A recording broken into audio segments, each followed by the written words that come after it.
Hello everyone and welcome to Students Wala. Today we'll be starting with our physics chapter that is motion.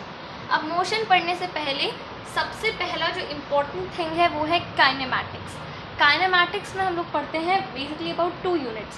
पहला होता है scalar quantity and दूसरा होता है vector quantity. ठीक है, इन सब मतलब ये तो जो पार्ट होते हैं ये आते किसके अंडर है? These 2 parts they basically come under physical quantity. Physical quantity मतलब होता है ऐसी क्वांटिटी जिसे मेजर कर सकते हैं. ठीक है, वेक्टर होता है जिसके पास मैग्नीट्यूड हो एंड डायरेक्शन हो. स्केलर होता है जिसके पास सिर्फ मैग्नीट्यूड हो. ठीक है, ये बेसिक तुम्हारा जो था थोड़ा सा बताना था. अब देखो, इसको शुरू करने से पहले सबसे पहले हमें आनी चाहिए थोड़ी सी ट्रिगोनोमेट्री जो भी कहो. इसके लिए सबसे पहली चीज़ ये आनी बहुत ज़रूरी है कि भाई ट्रिगोनोमेट्री क्या होता है या ट्रिग्नोमेट्री क्या होता है. तो कुछ बेसिक्स इसका आज करेंगे. आज सिर्फ हम लोग बेसिक्स ऑफ ट्रिगोनोमेट्री करेंगे with respect to our chapter of motion, क्योंकि इसमें मैं सारे वेक्टर्स, लॉज ऑफ एडिशन पढ़ाऊंगी, आपको बहुत सारी चीज़ें कर पाऊंगी. अब तुमको ये तो पता है कि भाई स्केलर क्वांटिटी, वेक्टर क्वांटिटी क्या होता है. Tell me about electric current. Electric current के पास मैग्नीट्यूड भी होता है, डायरेक्शन भी होता है, बट स्टिल इसे स्केलर क्वांटिटी कहा जाता है. ऐसा इसीलिए बिकॉज ये वेक्टर लॉ ऑफ एडिशन को फॉलो नहीं करता है. इस लॉ ऑफ एडिशन को ये फॉलो नहीं करता है. इसमें हम लोग 3 लॉज पढ़ेंगे, पैरेललोग्राम, ट्रायंगल लॉ और पॉलीगन लॉ. ठीक है, थोड़ा क्लास 11th का टॉपिक है बट ये क्लियर होना ज़रूरी है. उससे पहले तो हमें थीटा के बारे में पता होना चाहिए, ट्रिगोनोमेट्री के बारे में पता होना चाहिए.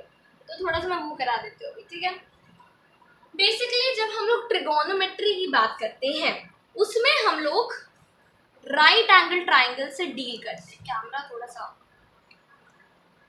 राइट एंगल ट्राइंगल्स की बात करते हैं.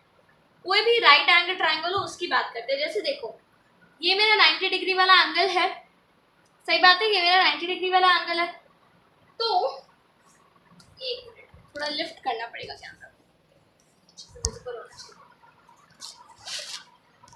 हाँ जी, तो ये मेरा एक ट्रिगोनोमेट्री, ये एक ट्रायंगल है, ये मेरा 90 डिग्री है. ठीक है, अब तुमको ये पता होगा कि इसको बेस कहते हैं, इसको परपेंडिकुलर बोलते हैं एंड इसको हाइपोटेन्यूज बोलते हैं. ये तो पता ही है ना पाइथागोरन थ्योरम से, ये पता है. यहाँ मैं 3 ट्रायंगल लूँगा, मतलब 2 ट्रायंगल लिया है मैंने ना.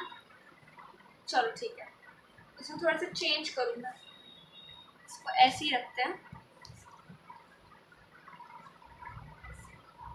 हाँ देखो, तो इस बारे में मैं क्या करूँगी कि इधर मेरा थीटा में ले लूँगी, इसमें मैं यहाँ पर थीटा ले लूँगी. ये तो बात सेम ही है.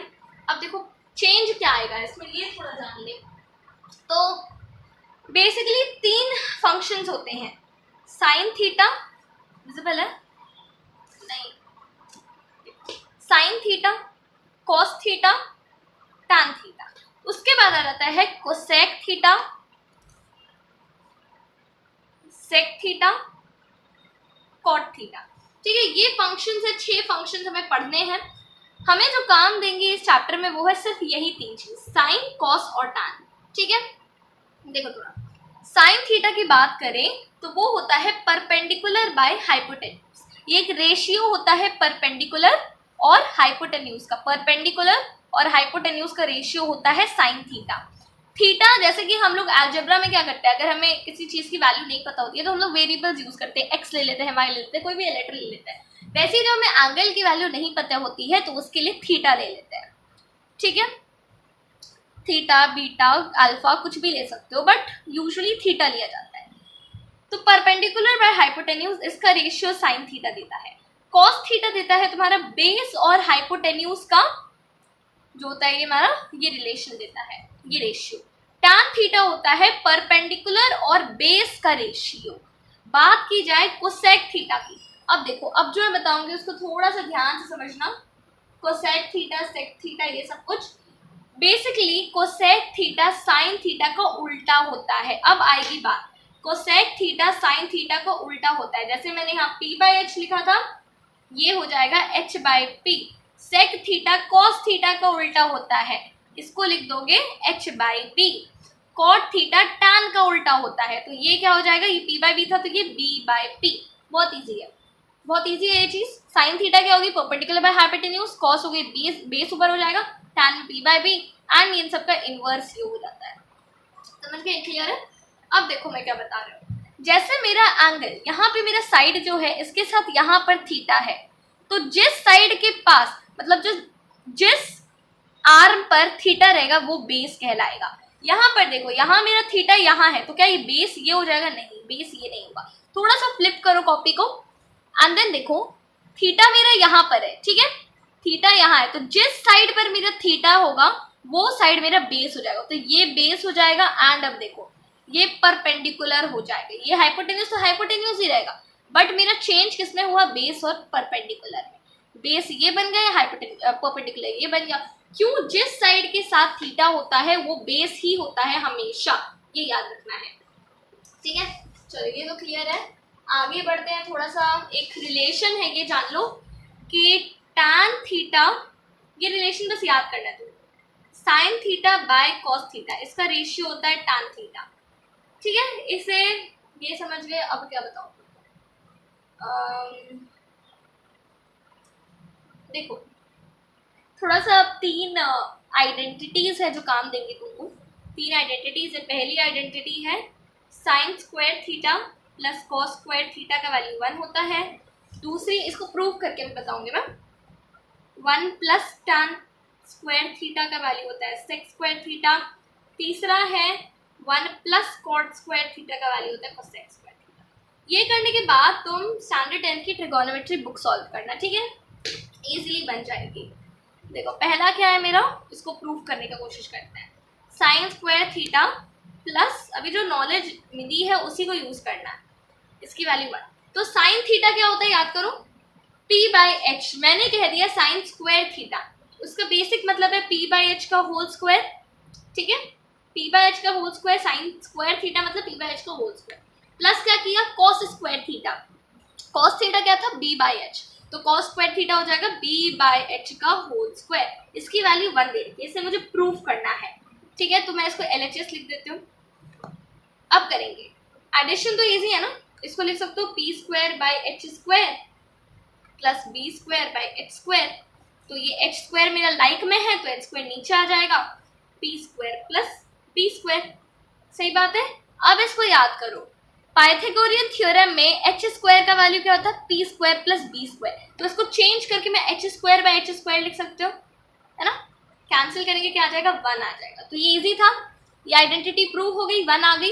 अच्छा दूसरी आइडेंटिटी, दूसरी थी शायद, दूसरी चीज से तुमको होमवर्क दे दूं मैं, ठीक है, इसको मैं डिस्कस करूंगी next class, but second and third खुद से सॉल्व करने की कोशिश करना, इजी है, ठीक है, ये बहुत इजी चीज है।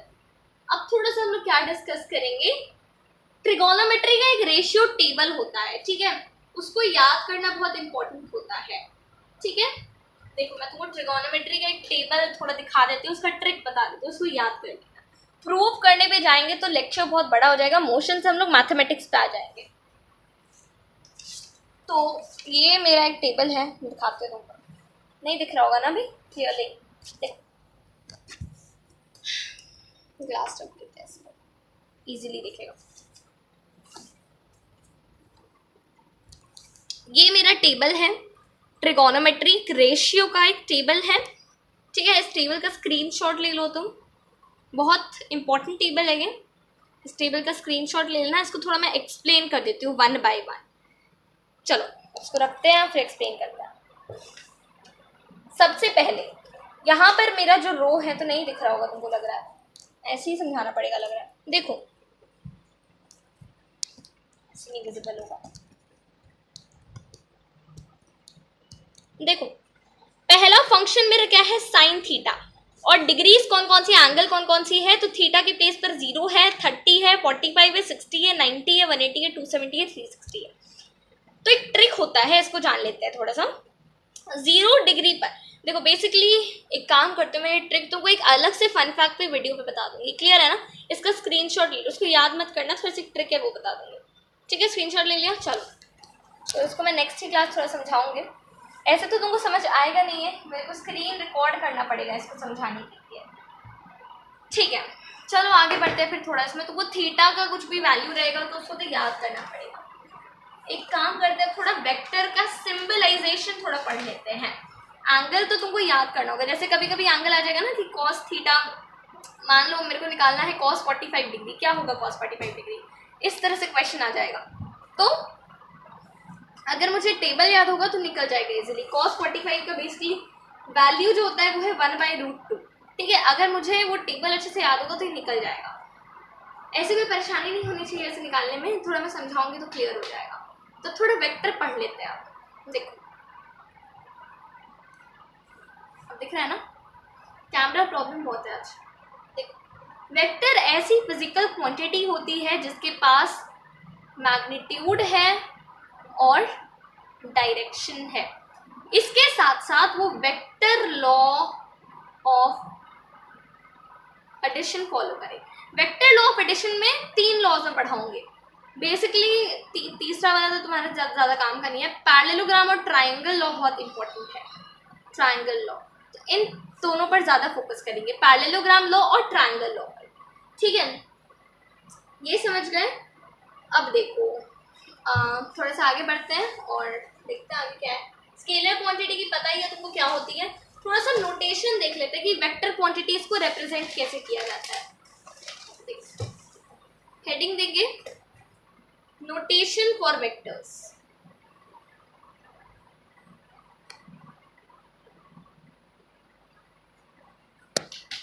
जैसे मान लो कोई ए एक फिजिकल क्वांटिटी है, ठीक है, ए एक फिजिकल क्वांटिटी है एंड अगर वेक्टर रिप्रेजेंट करना है तो इस तरह से ए वेक्टर बोल दिया मैंने। ठीक है, इस डायरेक्शन का इसका मतलब होता है इसके पास डायरेक्शन है, ए वेक्टर है ये।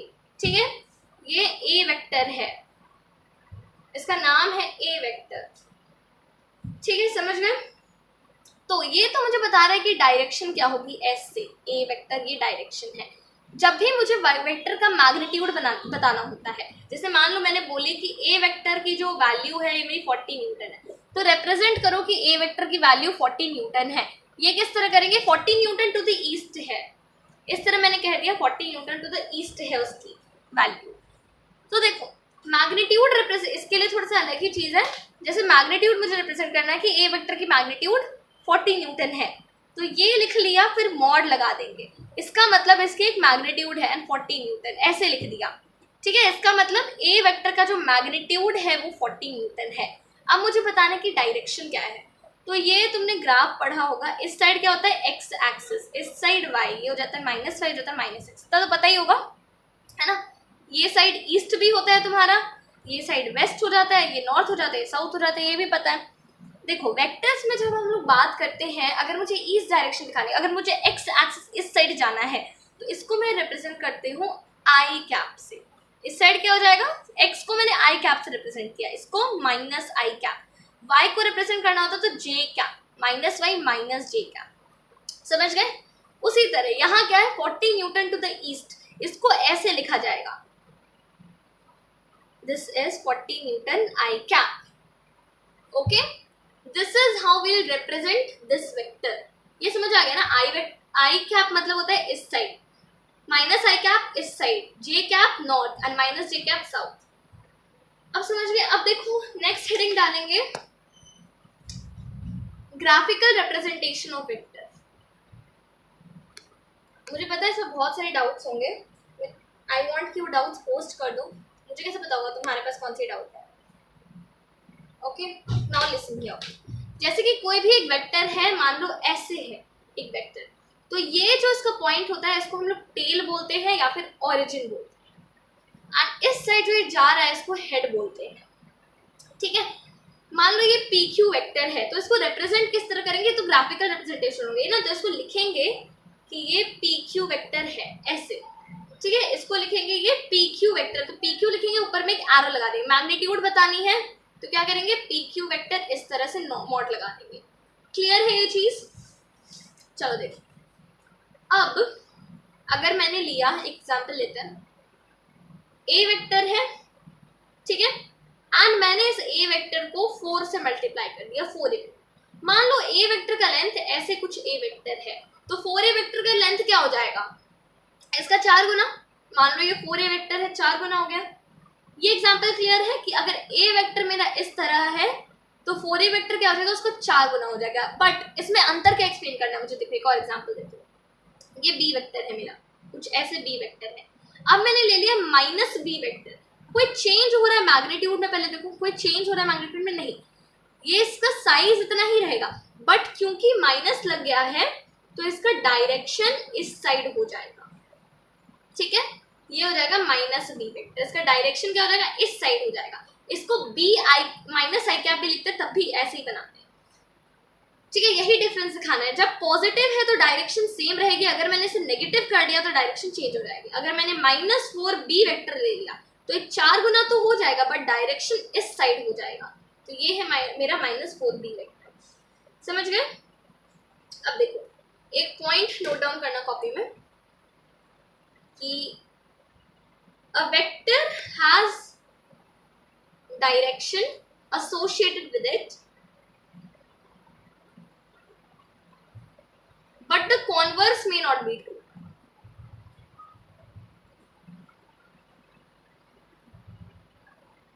ठीक है, ये पॉइंट थोड़ा इंपॉर्टेंट था, तो ये एक्सप्लेन कर दिया मैंने। अब देखो आज मैंने क्या क्या पढ़ाया उस चीज पर आ जाते हैं। तो आज मैंने बेसिकली तुम्हारा वेक्टर का कॉन्सेप्ट एक पेज का क्लियर किया है ना। पहले मैंने तुम्हें थोड़ी सी बेसिक्स ऑफ ट्रिगोनोमेट्री पढ़ाई है, ठीक है, थोड़ी सी बेसिक्स ऑफ ट्रिगोनोमेट्री कराई है, उसके बेसिस पर मैंने फॉर्मूलाज को प्रूव करवाया। ये जो तुम्हारा होमवर्क है सेकंड एंड थर्ड, इसको मैं नेक्स्ट क्लास डिस्कस करूंगी। एंड नेक्स्ट क्लास हम लोग parallelogram law of vector addition करेंगे। उससे पहले मुझे ट्रिगोनोमेट्रिक टेबल एक बार एक्सप्लेन करनी होगी, वो मैं कर दूंगी वीडियो में, ठीक है। उसके प्रूफ्स में थोड़ा टाइम लगेगा, उसके लिए मैं अलग वीडियोस बनाने की कोशिश करूंगी, आई ट्राई इट, ठीक है, I can't just promise you. Clear है एवरीवन? चलो, so see you all in the next class, जहाँ पे हम लोग पैरेललोग्राम पढ़ेंगे। लॉ ऑफ वेक्टर एडिशन बहुत इजी है, ज़्यादा कुछ हार्ड नहीं है। जैसे ही वेक्टर कंप्लीट होगा हम लोग मोशंस करा देंगे, ठीक है। चलो everyone, thank you very much.